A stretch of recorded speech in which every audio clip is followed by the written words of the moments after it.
pour une nouvelle émission de DLM On Air. On est ravis de vous retrouver comme d'habitude, comme tous les vendredis soirs, autour d'une grosse actualité, puisqu'on va parler de la finale, bien évidemment de la finale de Ligue des Champions qui aura lieu samedi soir à 21 h. Et on va également parler du match de ce soir de l'équipe de France, un match amical, un petit peu bizarre, placé avant la finale de Ligue des Champions, on en parlera. On parlera aussi un petit peu de mercato, comme on va le faire après tout le mois de juin. Donc ouais, qu'on annonce une bonne fois pour toutes à tous nos auditeurs, on fera une petite pause pendant l'été. Messieurs, vous avez les micros ouverts, donc restez silencieux s'il vous plaît, merci. Donc ouais, on fera une petite pause pendant l'été, donc l'émission devant le match s'arrêtera aux alentours du 30 juin. Oh, quelle tristesse! Pour préparer plein de choses pour la reprise de la saison, parce qu'il y a plein de choses qui se mettent en place du côté de devant le match, et on vous réserve plein de surprises courant août. Voilà, de lancer. Ça va être sympa. En attendant que tout le monde se mette en place dans le studio, puisqu'on a notre invité qui arrive à l'instant même. Messieurs, je vais quand même présenter mon équipe. Je vais commencer par toi Manu, parce que tu es le seul autour du micro pour l'instant. Salut à toi Manu. Bonjour à tous, bonjour les gars, bonjour les filles. Et j'en profite un petit dédicace à Célia de l'Embrasport, qui est un peu souffrante en ce moment, donc tiens bon, à toi. Et donc très content d'être là ce soir et de parler encore une fois football. Ça va être cool encore, parce qu'on va aborder plein de choses, et surtout on va avoir un invité avec nous. Alors avant de vous passer la parole, Bernie, je te présente quand même, capitaine. Bonsoir tout le monde. Ça va? Ça va et toi? Ouais, ça va très bien. Tout le monde va bien? Nous ça va bien. Écoute, on commence l'émission tranquillement. Et est-ce que tu peux nous présenter l'invité qui vient? Alors à côté de moi, donc Laurent Lopez. Donc salut. Bonjour. Donc il joue à Arcachon, donc FC Basse. Donc ils sont en DH. Exactement. Donc tu vas un petit peu nous raconter ton parcours, un petit peu la saison avec ton coach que je connais très bien, Pedro. Pedro Vides, oui. Alors mon parcours, ça fait 5 ans que je suis en France. Ouais. Je suis arrivé en U17 à Mérignac-Carlac. Et je passais 2 ans, après je suis parti au Stade Bordelais. Et je fais 2 ans aussi, première année U19. La deuxième, je suis monté avec la réserve, je m'entraînais avec la CFA et je jouais avec la réserve avec Pedro et tout. Et cette année, Pedro il est parti à Arcachon cette saison. Et moi, après la fin de saison avec le Stade Bordelais, je suis parti au Brésil. Et je suis resté 6 mois au Brésil. Je devais signer dans un club pro là-bas, sauf que ma documentation brésilienne, elle a pris du temps pour se renouveler. Parce que comme j'habitais pas au Brésil, elle a été périmée. Et du coup, je suis revenu, j'ai pas pu signer. Du coup, j'allais pas rester là-bas sans rien faire. Je suis revenu et j'ai signé à Arcachon en janvier. Ouais. Pedro, il m'a donné la chance de ne pas être arrêté quoi, et de jouer avec eux.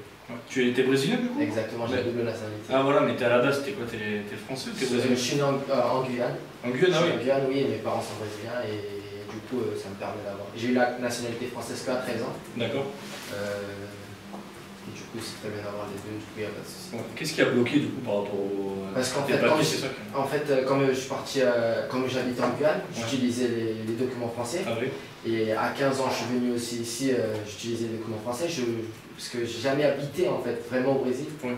J'ai vécu en vacances. T'as et juste tout. tes parents et après Ouais, tu la langue et tout. Et ma famille toute ma famille habite au Brésil. Ouais. Et du coup, je m'occupais pas trop des documents brésiliens. Et arrivé là-bas, ma carte d'identité pour signer et tout. Ouais, il pour t'a faire fallu les- au voilà. Brésil. Voilà, Oui. et arrivé là-bas, ça a pris trop de temps parce que j'avais pas fait ma journée d'appel, on va dire que la journée d'appel qu'il y a Oui. à faire au Brésil aussi. Je n'ai pas fait avant les 18 ans, j'avais déjà 19 ans l'année dernière quand je suis parti et du coup ça a pris trop de temps. Trop de temps là. Exactement. T'es déçu un petit peu ou tu devais signer où? À San Caetano, c'est un club de la deuxième division. Le D2, ouais. Oui, et je joue la première division. Puisqu'au Brésil, avant le championnat brésilien, il y a une coupe de. Comment vous expliquer? C'est par état en fait. Parce qu'il y a plusieurs états au Brésil. Ouais. Et dans cette coupe-là, il y a Corinthians qui joue Palmeiras, les clubs de São Paulo et les clubs de Rio par exemple qui jouent contre eux. Ouais, qui jouent ensemble. Voilà, ils jouent ensemble et eux ils jouent en première division de coupe d'État on va dire. Ouais. Et ils jouent contre Palmeiras, Corinthians, les gros clubs. Et pour le championnat ils sont en deuxième division. D'accord. Ok. C'est comme si aux États-Unis ils jouaient entre eux ou contre genre la division Massachusetts. Exactement. C'est comme une coupe on va dire Ouais. Tu rencontres des clubs de plusieurs divisions, quoi. D'accord, ok. Voilà. Bah écoute, c'est intéressant. Est-ce que tu penses que tu t'es amené, pourquoi pas, y retourner un jour, ou c'est complètement... ouais. Je pense que par l'amour que j'ai pour le football, de jouer au Brésil, ça doit être pas... Ouais, les ambiances, ça a l'air... L'ambiance, je suis allé dans des petits matchs, on va dire de quartier même, ouais. pas de quartier, mais là-bas, comme le foot, c'est une religion, on va dire. Ouais. Même dans des petites équipes qui organisent des matchs, il y a des supporters, on dirait des ultras quand même, ouais. avec les tambours, les chantent et tout. Ouais, l'ambiance Ouais, au Brésil, c'est c'est un peu celle du Portugal, parce que moi j'ai vécu ouais. le derby de Lisbonne, entre Benfica et le Sporting, et à la télé j'avais regardé, je regardais souvent Coritiba à l'époque. Ouais, Tu sais, je sais pas, j'aimais bien ce club, je trouvais sympa, tu vois. Il y avait Et je trouve que les ambiances, il y a quelques ambiances, ambiances. ouais, c'est des ambiances chaudes un peu comme Ouais. ça, je te comprends. Je suis allé, j'étais jamais allé voir un match au Brésil, et arrivé là-bas au Brésil à São Paulo, c'était pendant que Malcolm, celui des Girondins, le Bordeaux, il était là-bas. Je l'ai rejoint chez lui et il a dit ce soir on va voir le match de Corinthians, c'est un club. Ouais. Et là on arrive là-bas, j'étais jamais allé. Quand je suis arrivé au stade, il y avait je crois 60 000 personnes. Je suis devenu fou, je dis non, c'est pas pareil. C'est ça que je veux. En plus, c'est porté sur la tête. Tu joues quel poste toi du coup? Au milieu sur les côtés. Écoute, au Brésil, tu te régales. Là, t'en as des millions de ballons là. C'est très différent d'ici. Il y a plus d'espace, c'est plus c'est ici, il y a plus de force, c'est plus costaud ici, on va dire, plus de contact et tout. Au Brésil, il n'y a pas tout ça. J'avais le temps de me retourner. Non, mais là, t'as directement quelqu'un qui te. Le marquage sur le nom là. Ouais, c'est exactement. Clairement. Mais en plus, pays un peu de latéraux, Brésil, où les latéraux doivent beaucoup monter, très Voilà, offensifs. exactement. Et moi, l'année dernière, Pedro, il m'a utilisé plusieurs fois comme latéral droit, parce qu'il savait que, on va dire, j'étais un latéral offensif. Voilà. Marcelo à droite, exactement. Fabinho, Mariano. Cafu. Et Mariano, exactement. Ouais, bah Mariano, oui, c'est pas con ça, j'avais. Et oui. C'est bien ça du coup. Et du coup, tu penses que tu peux encore percer? Parce que là, t'as quel âge? 19? J'ai 20 ans. 20 ans. Là, je fais il y a 2 mois, j'ai fait 20 ans. On est assez en retard. Merci. Tu penses que tu peux quand même repasser, que là c'était juste un problème administratif et le club avec qui tu devais signer, tu les as encore en contact, ils te disent dès que tu as tes papiers, tu reviens ou tu es bien à Arcachon avec Pedro? Je suis bien, mais tout le monde veut progresser dans sa vie. Ouais, on cherche à des trucs meilleurs pour sa vie. Donc moi, je suis quelqu'un de... Je baisse pas les bras. Il y a tellement de choses qui ont déjà passé pour renoncer à mon rêve, mais j'ai jamais renoncé. Et ce qui a fait, au contraire, ça donne plus de force pour réussir. C'est des obstacles de la vie qui permettent de mûrir et de réussir. Personne ne réussit facilement. Il faut passer des sacrifices pour arriver à ses objectifs. Ouais. Moi, tu vois, si j'étais coach, ton discours, juste en t'écoutant parler, je me dis que ce gars sur le terrain, il a une abnégation. C'est-à-dire que tu vas perdre le ballon, ou le mec te dribble, mais 30 secondes après, tu es déjà devant lui en train de. Clairement. Enfin, moi, je te vois comme ça dans ton discours. Donc, ouais, ça peut être intéressant. Ouais. Et du coup, c'est quoi tes objectifs là pour le coup à moyen terme? Est-ce que tu as peut-être un club ou une institution qui t'intéresse plus qu'une autre? Après, pour le moment, je suis à Arcachon. Mon objectif, c'est de. Parce que cette année, c'était une période. Ouais. J'ai eu du mal un peu à jouer avec la première. Mais mon objectif, si je reste à Arcachon, c'est donner des moyens pour jouer en première. Et sinon, s'il y a quelque chose de meilleur qui apparaît, qui se présente, on va dire pour moi, tu veux tout étudier. Voilà. Tu as des touches un petit peu ou pour le moment tu te concentres tranquillement? T'attends, c'est des vacances en plus? C'est des vacances, je pars dimanche. Tu rentres, tu reviens? Ouais, je pars au Brésil 20 jours. Mais après, j'ai des gens qui veulent m'aider là, qui sont en train de voir des trucs pour moi, des possibilités un peu partout en Europe. Et en partant au Brésil aussi, j'ai quelqu'un là-bas qui peut essayer de trouver quelque chose, pourquoi pas sur place. Voilà, sur place là-bas. Après, pour l'instant, je suis à Arcachon, mais s'il y a quelque chose de meilleur, comme je l'ai dit. Ouais, t'es fermé à rien du tout. Voilà, exactement. Europe, Amérique du Sud. Moi, il n'y a pas de souci. Moi, je m'adapte très vite. Tu peux vivre ton rêve, comme voilà, tu dis, t'as aucun souci. Je m'adapte très vite aux endroits parce que je suis venu ici en France, j'avais 15 ans, mais je suis venu sans mes parents. Ah oui, donc déjà. Du coup, très jeune, j'ai déjà m'adapter très vite, à être grand, on va dire mentalement. Parce que au début c'est difficile, tout est difficile au début, mais Mais quand... En fait, c'est des choses qui permettent de grandir. Et aujourd'hui, je ne regrette pas d'être venu aussitôt. J'ai appris beaucoup de choses. Je sais c'est quoi la vie, quoi. Ouais, tu sais ce que c'est que le travail, de se retrouver tout seul, de bosser. Et à 20 ans seulement, donc tu as la maturité, on peut presque dire, de quelqu'un qui a 28, 29, 30 ans. En gros, tu as gagné 10 ans en faisant tout seul. Moi, je pense que oui, parce que j'avais en fait, je suis venu seul, j'avais un appart et tout, mais mon père il a pris un appart et tout.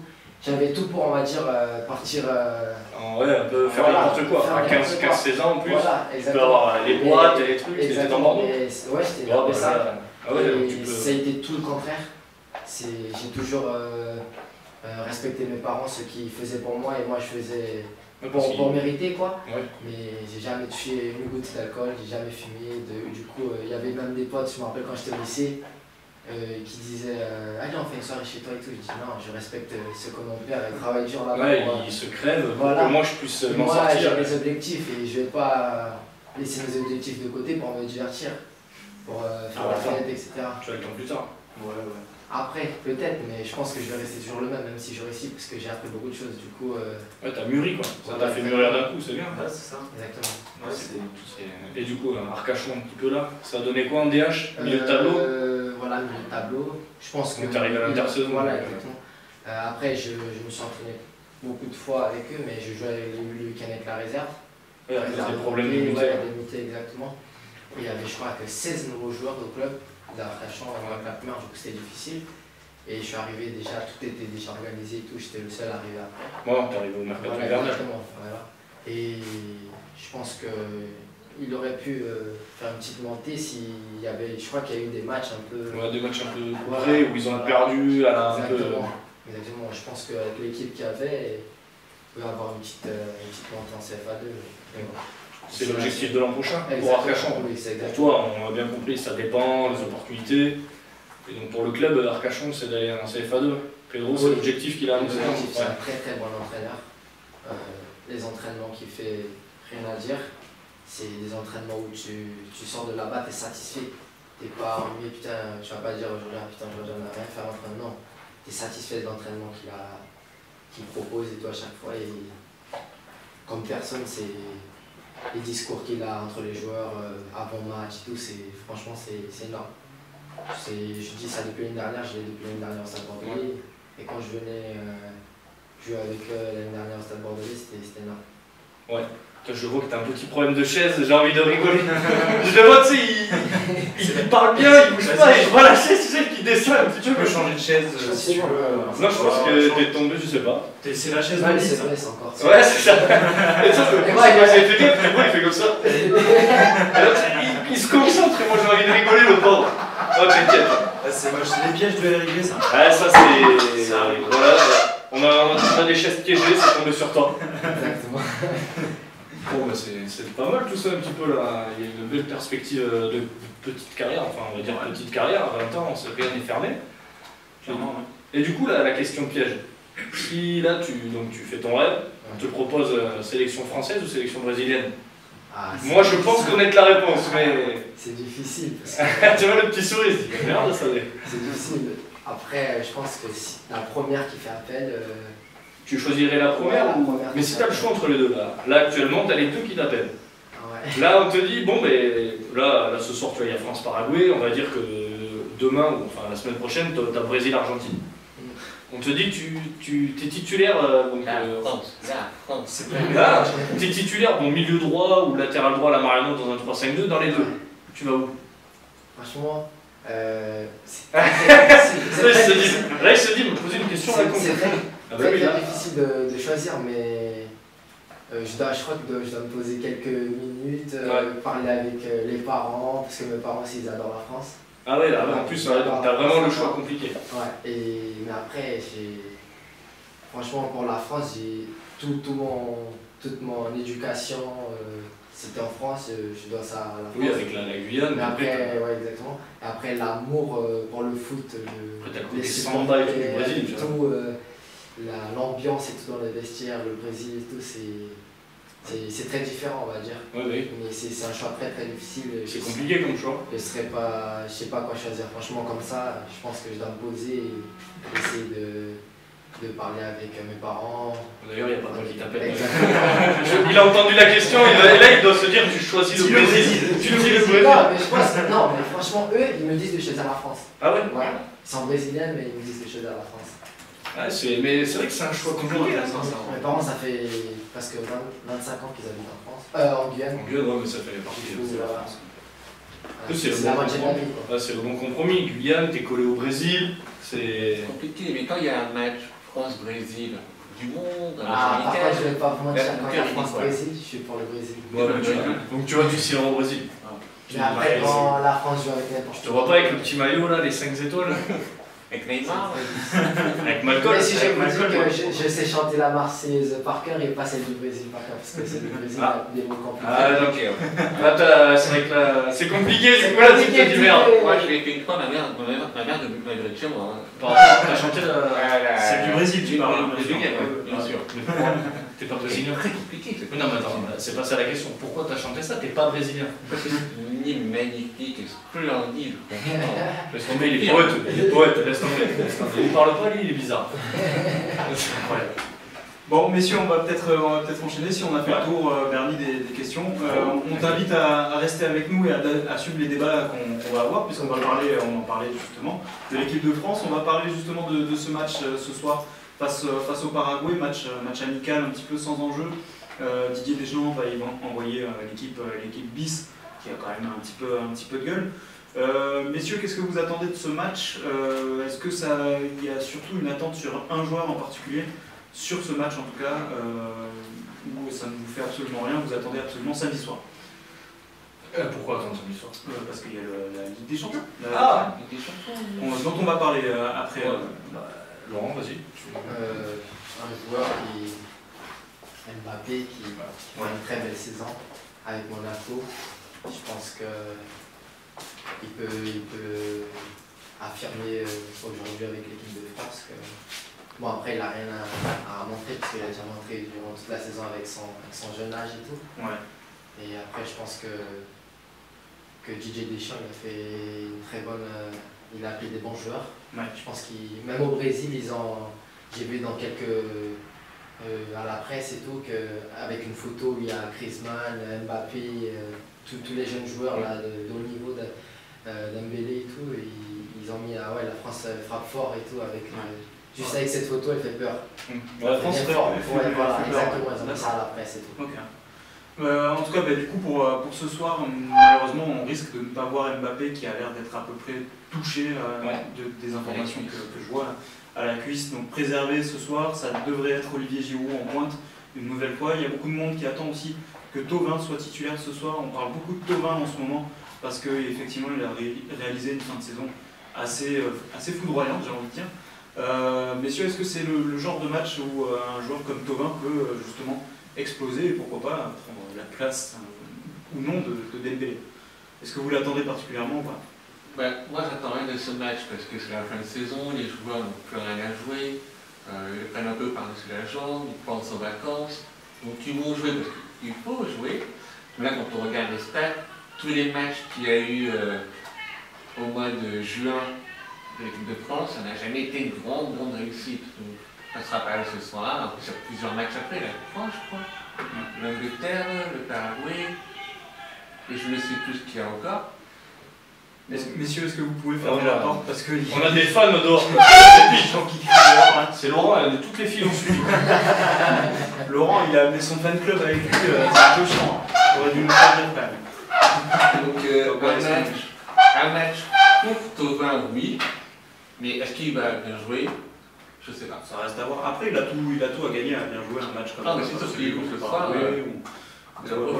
Bernie, toi, tu t'attends rien non plus de ce match ou Si, déjà j'attends une victoire. Ouais. Donc après, c'est le principal. Moi, comme Laurent, j'aurais bien aimé voir Mbappé encore dans la continuité de son énorme saison. T'as l'impression que quand je le vois jouer au foot, je me dis que demain je reprends une licence et je suis à la Coupe du Monde l'an prochain, alors que c'est totalement différent quand je mets mes crampons. Déjà j'ai des Copa mondiales, alors déjà tout le monde se moque de moi quand je joue en Copa mondiale. C'est moche ce que tu es en train de faire là, tu rigoles. Donc c'est compliqué, Après, un match pour Thauvin, fin de saison, lui donner une cape, oui, pourquoi pas. Après, l'utilité de ce match, j'en vois pas énormément, si ce n'est pour récompenser certaines personnes, certains joueurs de leur belle saison. Donc tu mériterais de mettre Thauvin, donc Mbappé il est blessé. Kanté, il devrait être titulaire. Giroud, parce qu'à chaque fois qu'il joue, après il n'y a personne d'autre. Peut-être Lacazette. Tu vois, ce serait plus un match comme ça pour récompenser les gens. Après, historiquement parlant aussi, contre le Paraguay, ça a toujours été très compliqué. Donc, on se souvient, il y a eu en France 98, ça est parti en prolongation. Je crois que les 2 matchs qui suivent, ça a été match nul. Donc voilà, c'est un petit match avant les vacances. Voilà. Tu ne te pètes pas avant les vacances. Les joueurs sont en période de transfert aussi. Donc dans la tête, ça doit être compliqué. Je pense à Griezmann, notamment. Ce match, voilà, pas un grand intérêt sportif. Même tu parlais de Lacazette qui avait quasiment son transfert bouclé à l'Atlético Madrid. L'Atlético Madrid qui se voit refuser de transfert jusqu'à janvier facilement, donc ça va remettre quand même en cause et en question l'avenir de Lacazette, on imagine. Donc il y a plein de choses qui risquent de se passer. Peut-être, un match nul ce soir, un match nul supplémentaire à la route de Lorient, au Roazhon Park. Pour rendre hommage à Rennes, ce ne sera pas un grand match. Mais là, tout le monde le sait, le TF1 ne programme pas le match, le TMC va le programmer, donc ils sentent bien que ça ne va pas attirer les gens. On peut quand même parler de l'organisation de ce match, juste avant la finale de la Ligue des Champions. Un peu étrange quand même ce match, cette programmation un vendredi soir. Mais le point suivant, chaque année, avant la Ligue des Champions, ou juste après, ou 2-3 jours avant, il y a toujours un match avec l'équipe de France. Oui, c'est vrai. C'est vrai, mais moi ça me fait toujours bizarre parce que c'est sûr et certain qu'il y a des joueurs qu'on ne verrait pas. C'est dommage, on ne verra pas Benzema. C'est vrai, s'il joue demain. On aurait bien aimé le voir. Ça aurait pu être cool. Oui. Donc voilà, ce match qui sert complètement de préparation pour le match par contre du 9 juin face à la Suède, qui sera beaucoup plus important pour l'équipe de France, puisque là si on le gagne, effectivement la coupe du Monde est quasiment là, elle est même limite actée. Match pour la première place dans quelques jours. Là pour le coup, pour moi ce match du Paraguay c'est pour préparer complètement le match contre la Suède. Tu dois mettre les joueurs, leur garder du rythme, parce que là ils sont à moitié en vacances. C'est bien ce que tu dis, mais c'est utopique. Oui, je peux pas. Déjà tu as Varane qui joue demain, tu as Mbappé qui est blessé, donc déjà tu n'as pas ton équipe type. Lloris apparemment ne jouera pas ce soir. Pour dernière nouvelle, il était préservé, il avait une petite gêne aux ischios. Tu prépares rien du tout. Tu prépares que dalle. Là, c'est voilà, vas-y. Mais ceux qui sont libres dans leur tête, tu les récompenses de leur belle saison et puis basta quoi. Mais non, c'est ça. C'est un match cadeau pour les remplaçants, pour les virus. C'est ça. Donc le match pour la Suède. Voilà. Le match de la Suède, tu le prépares bien avant le match de la Suède. Une espèce de petit match jubilé ce soir. On va avoir le varié club de France ce soir. Faire plaisir à Costil, voilà, un petit dernier revoir. C'est le match des cadeaux. Et d'ailleurs, il était pressenti titulaire. Ouais, mais je pense qu'il le sera aussi. Il le sera, c'est quasiment sûr. Voilà pour ce match de l'équipe de France qui déchaîne les passions. En tout cas, ça fait du bruit. Je pense qu'il y a même des gens autour de la table qui avaient oublié qu'il y avait un match de l'équipe de France ce soir. Oui. Voilà. Moi aussi. Donc je l'ai casé dans le programme, on en a parlé, ça c'est fait. On va parler de quelque chose de quand même beaucoup plus intéressant et qu'on attend tous depuis maintenant quelques semaines. Cette finale de la Ligue des Champions donc, qui aura lieu samedi soir à 21h sur les antennes de... qui est-ce qui retransmet la Ligue des Champions? C'est 8. BIM. C'est 8. C'est 8, putain, c'est vrai. Donc c'est 8 qui retransmet cette finale. Messieurs, une grosse finale en attente peut-être. Moi, celle qui m'intéresse le plus des 3-4 dernières saisons qu'on a eues, c'est celle que je vois la plus disputée en tout cas. Parce que les deux équipes sont vraiment très fortes et surtout la Juventus de Turin, pour moi, fait office de favori. On peut en reparler, on va lancer le débat. Messieurs, peut-être déjà un premier tour de table, un favori pour ce match. Qui va gagner la Ligue des Champions? Moi, je pense que... Moi, tout d'abord, je suis pour le Real de Madrid. Ouais. Après, ça va être un match très serré parce que la Juventus, ils sont très forts aussi, ils ont des bons joueurs. C'est exceptionnel. Mais après, je pense que le Real Madrid comporte encore une fois. D'accord. Donc le back-to-back, comme on dit en NBA pour le Real Madrid. Voilà. Bernie? Je suis tout à fait d'accord. Et enfin quelqu'un qui est pour le Real dans cette émission, parce que c'est compliqué à chaque fois d'être tout seul à Il y a défendre trop le de Real. supporters du Real. Mais non, mais c'est pas C'est tout le temps le Barça. Non. Mais oui, non, mais ils connaissent pas le foot. Les mecs, ils te parlent du Barça. C'est exactement de. Mais merci. Dans les vestiaires aussi. Ça fait plaisir, enfin quelqu'un. On va enfin de parler Real, football. Mais justement, mais sur Ronaldo, toi, qui te fait le plus vibrer? Et ça dépend. Déjà, tu peux pas. Ta question, elle est très con. T'es pour un. Non, mais il faut choisir entre deux génies du football. Les deux te font vibrer. Mais non, mais Moi, je pense que. c'est deux styles assez différents. Cristiano, c'est le fruit du travail. Et Messi, c'est le Messi, c'est naturel. Ah. C'est très beau ce qu'il fait et tout. Il peut, on va dire, il peut changer un match en quelques secondes. Cristiano Ronaldo aussi. Mais après, les deux sont les plus gros joueurs du monde. Après, je pense que je préfère Cristiano. Mais après, Messi, tu peux pas dire que. Oui. Voilà. C'est compliqué. C'est compliqué de dire non, lui il est meilleur, l'autre non. Contre celui qui te dit j'aime pas Messi. Voilà. Après, si tu es supporter du Real et brésilien, ouais, forcément, tu peux pas trop non plus dire ouais, Messi, je le préfère à Ronaldo. Quoi. On peut le comprendre aussi. Ce sont deux extraterrestres, mais là, dire lequel est le meilleur, c'est compliqué. Hein. Il a très bien dit Laurent, il y en a un, c'est un acharné de travail. Et l'autre, il bosse aussi, attention, Messi travaille aussi. Et le mec, il est né et il était fait pour ça. Quoi. Tu peux aimer aussi un style particulièrement chez Messi que tu peux ne pas apprécier chez Ronaldo. Ah, mais après, les styles ont changé. Tu peux pas, leurs styles, ils ont changé depuis le début de la carrière. Et puis, si tu remarques bien, le style n'est pas si différent que ça. Les deux étaient liés en début de carrière, donc à droite ou gauche parce que c'est droitier-gaucher. Ouais. Et là, les deux, avec l'âge, commencent à se recentrer. Hein. Donc pour moi, leur style, c'est exactement les mêmes. Après, t'en as un qui a une plus grande gueule que l'autre, et puis voilà. Oui. Et encore. Après, ce sont des parcours de vie aussi. Hein. Toi, qui as eu un parcours difficile, si tu réussis, c'est pas que t'es arrogant, c'est juste que tu montres ta rage parce que toi, t'en as chié peut-être plus que les autres. Donc les styles pour moi sont pareils. Mais je suis pour le Real, pour revenir au débat. Ouais, pour revenir au débat, ouais. Je suis pour le Real, alors après ça va être une belle finale. Donc oui, la Juve, j'ai entendu les stats tout à l'heure chez AMC, la Juve n'a pas perdu un match en Ligue des Champions, ils ont encaissé que 3 buts, mais en face, tu as une expérience exceptionnelle des joueurs qui l'ont gagné l'an dernier, au forceps souvent en plus, donc et ça... L'an dernier, ouais, c'est sûr et certain qu'ils le gagnent au forceps, ils vont au pénalty. Donc... Et après, cette année aussi, ce qui m'inquiète pour la Juve, c'est qu'une Juventus menée, elle ne connaît pas ça. Ouais. Comment elle va réagir si elle prend un but? Elle a jamais couru après le score dans la Ligue des Champions. Elle a jamais été au pied du mur et à se dire putain, faut y aller. Le Real, ils l'ont fait plusieurs fois. T'as Ramos qui était sauveur, Ronaldo qui a été sauveur, Benzema, tu vois. Mais la Juve, qui a été le sauveur? Aucun, puisqu'ils n'ont jamais été au pied du mur. Et ça, pour moi, s'ils prennent un but, ça va être très compliqué, ça va être les têtes, ça va être chaud. Parce que, à part Buffon qui est le meneur dans les buts, je vois pas de guerrier sur le pré. Hein. T'as des excellents joueurs de ballon. Moi, je vois pas de guerrier. Moi, je suis pour le Real, mais je pense que la Juventus va gagner. Ouais, moi je mets un petit bouton sur la Juve parce que c'est vraiment encore et encore une fois, mais exceptionnel, incroyable. Ils ont une très très belle attaque.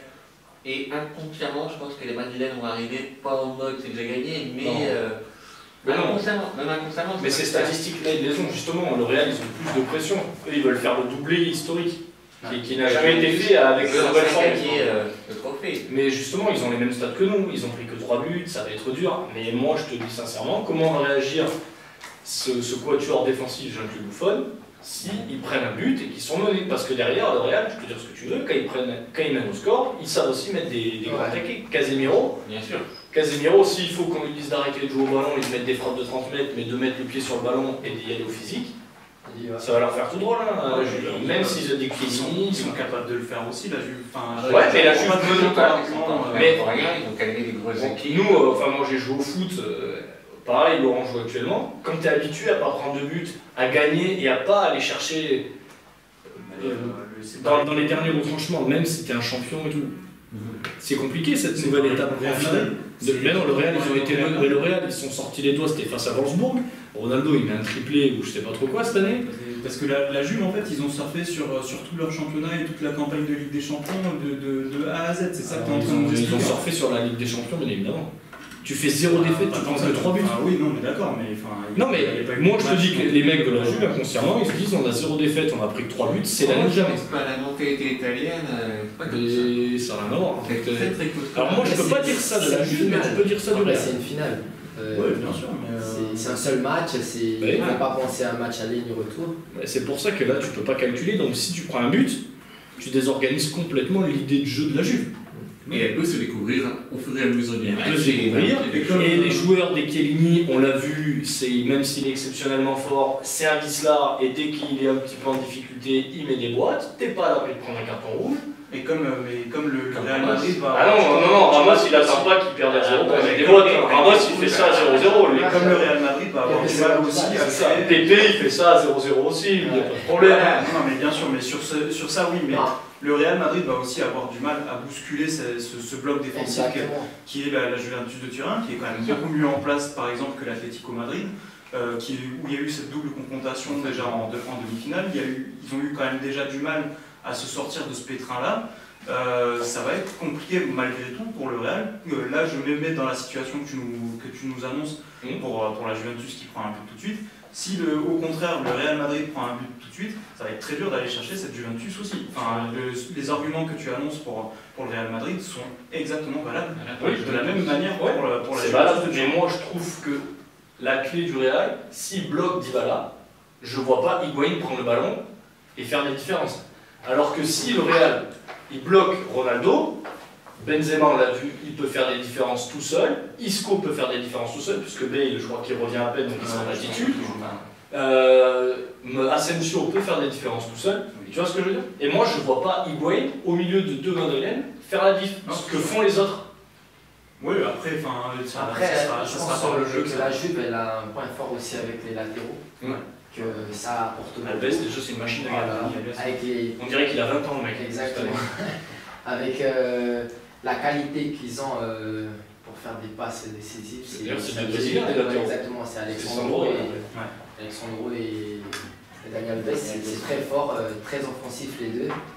Et derrière, ça défend très bien aussi. Je pense qu'ils jouent sur ce point fort aussi qu'ils ont avec les latéraux qui montent, qui rapportent beaucoup. On aura une très belle confrontation entre deux latéraux brésiliens, notamment avec Marcelo et Daniel Alves. Daniel Alves, ça va être exactement. Après, je crois que du côté Real aussi, c'est deux Brésiliens, les latéraux. Non, c'est en espagnol, c'est Carvajal. Non, je crois que c'est Danilo qui va jouer. Je sais pas si Carvajal, tous ces matchs, le dernier match, il était blessé. C'est peut-être Danilo. 100% brésilien sur les ailes. Si t'es pas brésilien, tu joues pas sur les ailes. C'est ça. Et Casemiro quand même au milieu du terrain. Si lui il est plus là, de toute façon, le Real a eu un creux, c'est quand Casemiro était blessé. Le gros tournevis de Zidane. Et franchement, Casemiro, il a augmenté de niveau parce qu'il y a quelques années, il n'était pas vu comme un joueur exceptionnel. Porto déjà, il était intéressant, mais c'est mais quand il était à São Paulo, au club moyen du Brésil, les gens ils le trouvaient pas trop énorme. Au contraire, on le critiquait et tout, ils disaient qu'il était nul et tout. Non, parce qu'au Brésil, là-bas, tu peux faire 10 matchs très bons, tu fais 2 moyens, ils te critiquent. Voilà, c'est très. Les supporters ils sont très fanatiques, du coup c'est un peu trop de pression en fait pour les joueurs. Et du coup, tu penses que c'est justement le contact de Zidane qui lui a permis de progresser, ou qui lui a mis un système de jeu qui lui correspond, il utilise vraiment comme ce milieu de terrain qu'on connaît très très bien en France, de chien absolu sur le terrain. Est-ce que tu penses que c'est vraiment Zidane qui a fait qu'il est moi je pense que oui, parce que quand tu as un coach, un exemple comme ça, un des meilleurs joueurs du monde de l'histoire du football, Zidane, tu vas que progresser, je crois, à ce poste-là, parce que Zidane il joue à ce poste. Offensif, voilà. Mais bon, je pense qu'avec un coach comme ça, tu vas que progresser avec les conseils qu'il peut te donner. En plus, c'est pas qu'un coach, ils s'entraînent avec eux et tout. Franchement, c'est extraordinaire. Peut-être la double consécration pour Zidane, peut-être cet exploit qu'il va réaliser en seulement 2 saisons à la tête d'une équipe. Là, celle-là, ça sera complètement lui qui l'aura amené. Si jamais il est amené à gagner, c'est juste extraordinaire ce qu'il est en train de faire. Il sera une légende, il est déjà une légende en tant que joueur, il rentrera comme une légende tant qu'entraîneur grâce à cette performance. Non, Zidane est complètement fou, c'est un génie, c'est un demi-dieu. J'ai lu un reportage hier sur la 2 complément d'enquête qui a que pour objectif de le fracasser. C'est assez étonnant, mais voilà, les gens, ce qu'ils aiment, c'est le footballeur, c'est l'entraîneur, et il véhicule les choses, il impose un respect direct à ses joueurs qui en ont besoin. Donc, ouais, s'il réussit, s'il va réussir, il réussira à un moment donné, ça sera très très grand. Alors il y en a certains qui hésitent encore à le qualifier comme grand entraîneur parce qu'effectivement il a des grands joueurs, donc forcément c'est plus simple. Mais je vois par exemple la relation qu'il a avec Ronaldo, son utilisation, son temps de jeu qu'il a diminué aussi pour le mettre un peu au repos, pour l'utiliser peut-être plus en forme de joker pendant un moment dans la saison, en tout cas il a fait ça. C'est des choix qui ont été très très forts, qu'il a réussi. Casemiro, on en parlait, c'est le choix de Zidane. Asensio au milieu de terrain, c'est des joueurs que lui-même a propulsés. Clairement, on ne peut pas parler que de chance d'avoir une grosse équipe. C'est des choix qui ont fait que le Real Madrid a réussi aussi à retrouver le championnat d'Espagne qu'il n'avait plus depuis quelques années maintenant. Donc Zidane, c'est le grand entraîneur qu'on espérait du côté français aussi, d'avoir un bon entraîneur au niveau international en tout cas.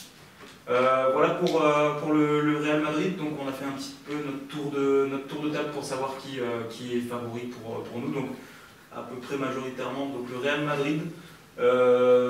Même si quand même on parlait d'expérience, et t'en parlais tout à l'heure Bernie, l'expérience pour moi elle irait quand même beaucoup plus du côté de la Juventus de Turin quand même. Mais alors pourquoi? L'expérience de quoi? L'expérience du haut niveau, des joueurs sur le terrain, de Chiellini, de Bonucci. Ça a de l'âge. C'est l'expérience, c'est expérience, ça a plus d'expérience.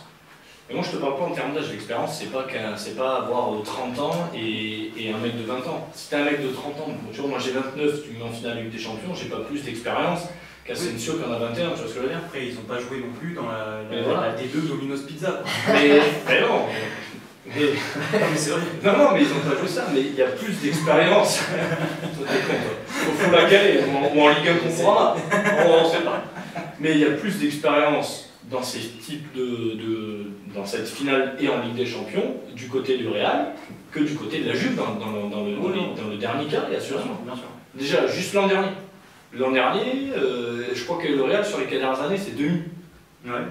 Mais la Juve aussi.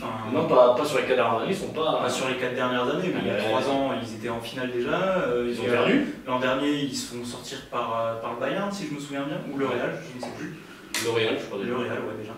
Donc, mais pour moi, il y a plus d'expérience sur cette finale, sur les finales en général, du côté madrilène, actuellement avec le groupe. Sur la gestion de l'événement de finale de Ligue des Champions, effectivement, la balle va dans le camp du Real Madrid, très clairement. Mais je trouve quand même qu'il y a une belle expérience du côté de la Juve. Je dénigre pas l'expérience de la Juve, mais je trouve que pour moi, le Real, comme je t'ai déjà expliqué, ils se sont retrouvés les dos au mur plus d'une fois, ils s'en sont sortis, et moi, j'ai pas vu ça de la Juve. Parce que tu peux me dire ce que tu veux, en Serie A, être dos au mur quand tu as déjà 15 points d'avance, qu'est-ce que tu en as à caguer? C'est sûr. Tu peux faire jouer qui tu veux. Et donc là c'est pas pareil. Là, si tu perds ce match et que tu es dos au mur, tu peux pas te rattraper le week-end prochain contre Crotone. Hein. Là, le week-end prochain, mais tu pleures. Donc c'est ça, bon, le point d'interrogation. Et la clé pour moi de cette finale, ce sera ça. C'est qu'il faut planter direct face à la Juve.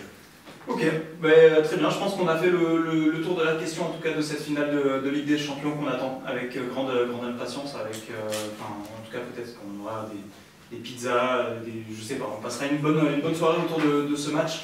En attendant nous, on va peut-être marquer une courte pause pour laisser le temps à notre deuxième invité de la soirée de nous appeler. La compo de l'équipe de France est tombée, je suis vraiment pas content. Écoute, je vais aller voir ça. Je suis pas content du tout. Si tu peux nous la dire. Ouais, Donc Lloris dans les buts, ça s'apparente à un 4-5-1 ou 4-2-3-1 pour ceux qui jouent à PES et FIFA. Sidibé à droite, Koscielny, Umtiti et Mendy en défense. Ouais. Pogba, Matuidi au milieu. D'accord. Ah oui, Dembélé à droite, Griezmann en numéro 19 et demi, Payet à gauche et Giroud en pointe. Ouais, l'équipe type. Où est Kanté? T'as le meilleur joueur de la première ligue, le meilleur joueur de tout ce que tu veux, Kanté ne joue pas. Tu l'aurais mis à la place de Matuidi? Je l'aurais mis à la place de Matuidi directement. Oui, largement. Il le mérite. C'est ça mon hic, et je suis pas content du tout. Ça reste encore une fois le choix de Deschamps du type genre Matuidi, Giroud par exemple aussi. Après Giroud, c'est pas illogique. Après moi je pense que moi j'aurais enlevé Dembélé. Ouais. Mettre Griezmann à droite et jouer avec 3 milieux. Là, tu seras repassé en 4-3-3 un peu au Barça, style Barça. Exactement. Avec Griezmann à droite, d'accord. Ouais. Okay. Comme ça, il rentre sur son pied gauche. C'est osé. Comme il joue à l'Atlético. Oui. Un peu rentre sur son pied. Avec un penchant à droite, oui, voilà. effectivement. Ouais. Donc voilà, pour la composition de l'équipe de France qui est somme toute assez classique, ça doit beaucoup ressembler à la dernière qu'on a vue en match officiel. Mais je suis pas content quand même. Bon, écoutez, en attendant, nous on va prendre une petite pause de 5 minutes histoire qu'on aille prendre l'air parce qu'il fait très très chaud encore une fois dans le studio. On vous dit à dans 5 minutes pour retrouver notre invité qu'on aura au téléphone. Allez, à dans 5 minutes. Allez, à tout de suite.